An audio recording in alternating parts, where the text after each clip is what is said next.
Well, President Biden is releasing his first budget today. The $6 trillion price tag marks historic levels of spending. And even with major tax increases, it also includes a huge $1.8 trillion deficit. CBN's Jennifer Wishon has this look at what's inside the president's spending plan. President Biden is proposing spending the U.S. hasn't seen since World War II.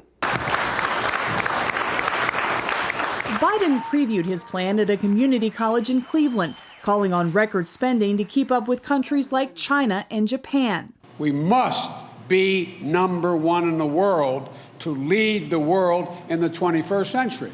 His spending plan hikes taxes by more than $3 trillion by raising the corporate tax rate, increasing capital gains rates on top earners, and raising income taxes on the wealthy, saying he's focusing on those in the middle and lower income ranges. The best way to grow our economy is from the bottom up and the middle out.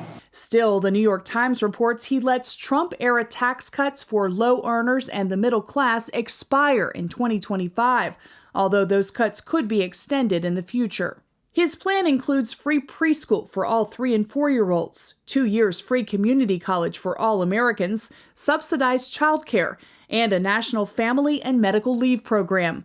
It also incorporates his $1.7 trillion infrastructure plan that Republicans continue to counter. We're not raising taxes. We believe that the 2017 tax reform contributed significantly to enabling us to achieve the best economy of my lifetime. And that's no small thing.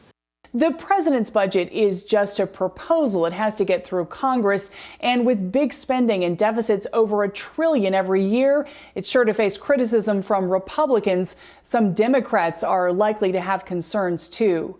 Jennifer Wishon, CBN News. Thank you, Jennifer. And with these projected deficits, Gordon, the national debt could reach around $40 trillion within a decade. And that number is absolutely unimaginable. And just start thinking about what the interest payments on $40 trillion are going to be. Forget trying to pay that off. You're talking multiple lifetimes to pay it off. But just the interest alone, when you look at $40 trillion, what's 1% of that, or 2%, or 3% on an interest rate, and you start to get to whopper numbers that will absolutely swallow up the federal budget. And how do we pay for all of that? And how do we even just pay for the interest payment? What's going on is something called new money theory, and this is bipartisan, if you will. Vice President Dick Cheney was famous for saying deficits don't matter. AOC and saying where's the money going to come from? Well, we're going to rely on new money theory. What that means is the federal government goes out and borrows from the federal government. It's just changing hands, and you're not really monetizing your debt. You're just racking up a ledger that we essentially owe ourselves. And so the theory is, if it gets too big, well, you just forgive the debt.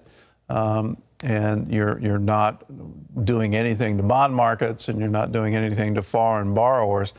This all gets really complicated because at some point in time, we have to wake up that this really doesn't work. You can talk about new money theory all you want, but it goes away when the U.S. dollar is no longer the reserve currency. We're already seeing digital currencies on the rise.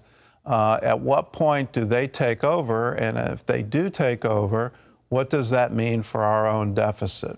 Here's something I know from history. You go back to the Greek city-states. When a city, when the population of the city, the people that voted for the government, when they figure out they can vote themselves the treasury, so you start paying yourself, you start getting stimulus checks, you start expecting all kinds of handouts from the government, you start living that way. Instead of living on your own earnings and your own ingenuity, you start relying on the government for things. When that happens, it's not too much longer before the Treasury runs out. You run out of money. You can't give yourself a stimulus payment anymore. And what happens after that? well, the city goes bankrupt. And when that happens, the very next thing is a dictator, a tyrant comes in, promising, I'll solve all your problems, I'll continue whatever it is you need, I'll take care of you, but in exchange, you have to give up your liberty. We're spending ourselves into a hole at $40 trillion. It's now impossible to pay it off. And what happens next? Well, you're going to see a tyrant.